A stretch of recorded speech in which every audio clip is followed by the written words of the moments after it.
Assisted hatching is where we try to either make a small hole in the wall around the egg that has been fertilized or the embryo, or it's thinning of that zona or the wall around it. So the shell basically that holds initially the egg and later on the embryo.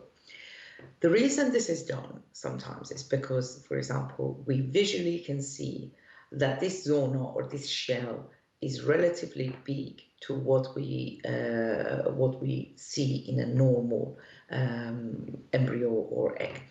If we have seen that, then we suggest usually that we use with the use of laser technology, we either thin this zona or shell to help the embryo to be able to hatch out later, or we may actually make a complete hole in it and then allow the embryo to be able to hatch out later.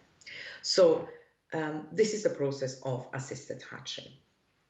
Who is it used for? It depends, as mentioned, whether it is a structural defect we already see that needs to be dealt with, or we know, for example, when we freeze and thaw embryos or eggs, that we get hardening of this zona or this shell.